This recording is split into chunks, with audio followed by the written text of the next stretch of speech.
Good evening students. आज हम पढ़ने वाले हैं इलेक्ट्रिक बेल जार एक्सपेरिमेंट।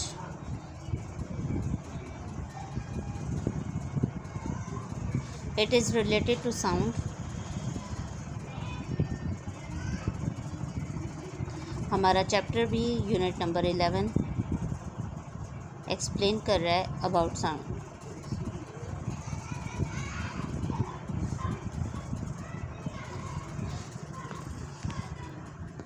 आपको ये चीज़ पता होनी चाहिए कि साउंड वेव्स किस टाइप्स की हैं। ये मैकेनिकल वेव्स हैं,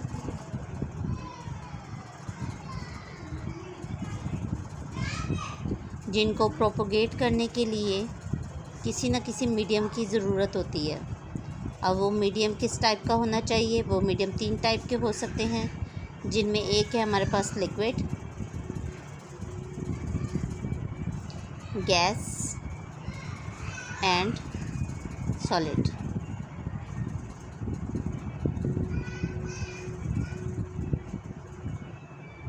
इन तीनों में से कोई भी मीडियम हो सकता है, जिसमें से हवा के ज़रिए से, लिक्विड के ज़रिए से या फिर किसी भी सॉलिड चीज़ के ज़रिए से क्या हो, वाइब्रेशंस पैदा हो जाएं और उनके थ्रू वाइब्रेशंस की जो पैदा होने से आवाज़ की वेव्स जो हैं वो क्या होंगी, बनेंगी। तो वाइब्रेशंस आपको पता है, अगर आप इसकी जो हमारे पास मैकेनिक्स है ब्रांच ऑफ फिज़िक्स, उसमें अगर आप नोटिस करें तो उसमें हम पढ़ते ही मूवमेंट के बारे में है। मूवमेंट जो है वो क्या है, वो वाइब्रेशंस को शो करती है। वो वाइब्रेशंस के पैदा होने की वजह से भी हो सकती है मूवमेंट। अगर आप लोग काइनेमेटिक्स, आपको 9th क्लास का चैप्टर याद है, तो उसके अंदर हमने मैकेनिक्स के रिलेट करते हुए, मैकेनिक्स फिज़िक्स की ब्रांच है, आगे मैकेनिक्स को 2 फर्दर डिवाइड किया गया ब्रांचेस में। इसकी 2 ब्रांचेस आगे हमने जो है ना वो स्टडी की 9th क्लास में, जिनमें से एक थी काइनेमेटिक्स और दूसरी थी हमारे पास डायनामिक्स। अब ये 2 ब्रांचेस जो थी वो क्या कर रही थी, मोशन के रिलेटेड वर्कआउट कर रही थी। काइनेमेटिक्स को हमने स्टडी किया तो उसमें सारी मूवमेंट के बारे में पढ़ा, जिसके अंदर मूवमेंट या दूसरा वर्ड हमने जो पढ़ा था वो था मोशन। अब ये मोशन या मूवमेंट ये किस टाइप की थी, इसके ज़रिए से जो इनकी टाइप्स हमने पढ़ी थी वो 3 तरह की हमने इनको पढ़ा था। एक थी ट्रांसलेटरी मोशन है, एक सर्कुलेटरी और तीसरी थी रैंडम मोशन।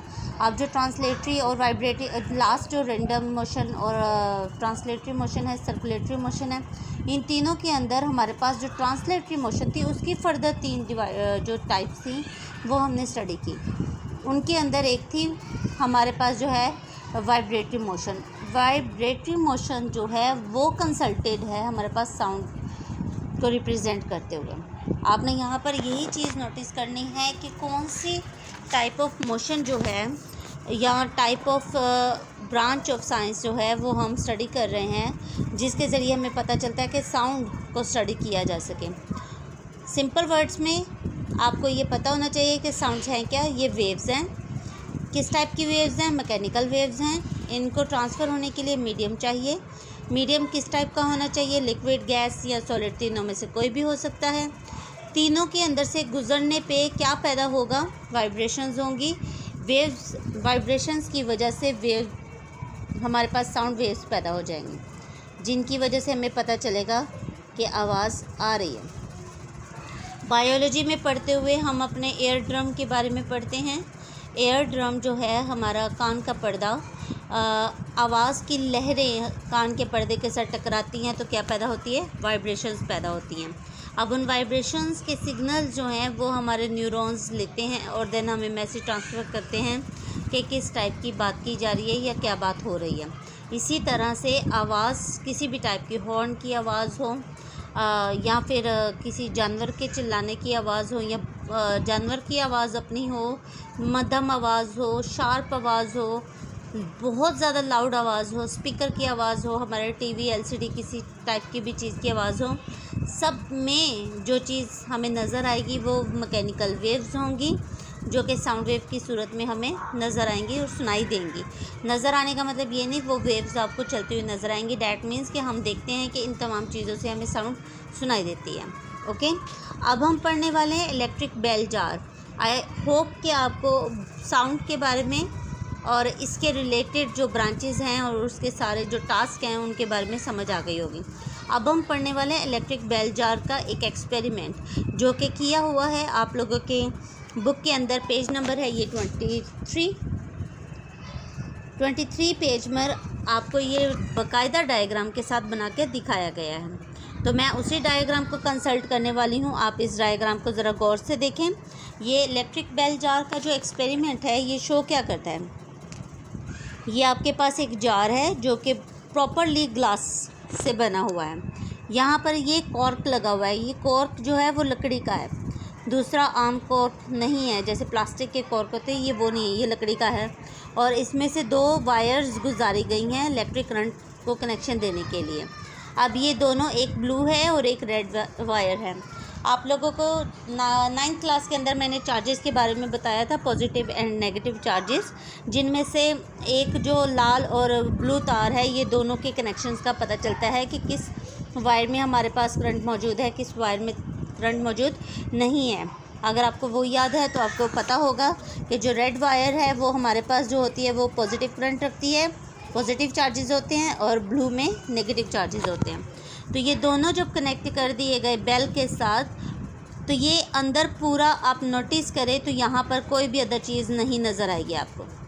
जैसे कि बोतल के सेंटर में ये कनेक्ट किए गए हैं और दूसरी तरफ बोतल की जो लास्ट पॉइंट है हमारे पास, उसमें से एक पाइप गुजारा गया जो कि उसको इस वैक्यूम में से गुज़रने की, इस आवाज़ के गुज़रने की वजह बनने वाला है। ठीक है, अब यहाँ पर जब यहाँ पर इलेक्ट्रिक करंट देने के साथ इसको ऑन किया गया तो ये बेल रैंग हुई, लेकिन जब तक ये हमने स्टॉप आउट किया हुआ था, बंद किया हुआ था, तब तक बेल रैंग तो हुई लेकिन हमें आवाज़ सुनाई नहीं दी। इस पूरे एक्सपेरिमेंट को जब आप रीड आउट करेंगे तो आपको ये बात समझ में आएगी कि मैं क्या कह रही हूँ आपको। जब ये बेल रैंग की गई, कनेक्शन इन जो हमारे पास है इसका इलेक्ट्रिक करंट का ऑन किया गया, तो यहाँ पर बेल रैंग होने के साथ हमें आवाज़ सुनाई नहीं देगी। लेकिन जैसे ही ये कनेक्शन ऑन किया जाएगा, वैक्यूम पंप का कनेक्शन ऑन कर दिया जाएगा, तो इस बेल के रैंग होने की आवाज़ पाइप के दूसरी तरफ हमें सुनाई देगी। उसकी बेसिक वजह क्या है, हमें कनेक्शन जो है वो इस एयर के ज़रिए से, क्योंकि यहाँ पर तो प्रॉपर बंद है, हमें यहाँ पर स्पेस नहीं मिल रहा, या आवाज़ जो है, वेव्स जो है उनको गुज़रने के लिए स्पेस नहीं मिल रहा, जिसकी वजह से वाइब्रेशंस होने के बावजूद आवाज़ पैदा नहीं हो पा रही। लेकिन जैसे ही वैक्यूम पंप का यहाँ से कॉर्क ऑन कर दिया जाएगा तो ये वाइब्रेशंस हवा के थ्रू यहाँ से गुज़रती हुई पाइप के थ्रू बाहर निकलेंगी, और जैसे ही निकलेंगी तो हमें क्या होगा, इसकी आवाज़ सुनाई देना शुरू हो जाएगी। यही पूरा मेथड अप्लाई किया जाता है जब हमारे घरों पर बेल्स लगाई जाती हैं। तो बेल लगाने के साथ आपने नोटिस किया होगा घर के अंदर एक वायर के ज़रिए से एक डिब्बी लगाई जाती है जिसके अंदर कनेक्शन दिया जाता है, स्पीकर लगाए जाते हैं जो कि फिर इस रैंग की हुई बेल की आवाज़ हम तक पहुंचाते हैं। पूरे घर में आवाज़ आती है कि बाहर बेल रैंग हो रही है। तो आई होप आपको ये पूरा एक्सपेरिमेंट समझ आ गया होगा, साउंड भी समझ आ गया होगा कि साउंड है क्या और कैसे ये ट्रांसफ़र होगा, कौन से मीडियम इसको चाहिए, वाइब्रेशंस कौन सी हैं, किस ब्रांच से इसका ताल्लुक़ है। तो आप लोग इसको गौर से स्टडी करें और इस पर तवज्जो दें। ये एक इम्पॉर्टेंट क्वेश्चन है जो आपके मैं इसके बोर्ड के एग्ज़ाम्स में कंपलसरी है कि ये आता है, कभी शॉर्ट क्वेश्चन बन के तो कभी लॉन्ग क्वेश्चन बन के। Thank you so much.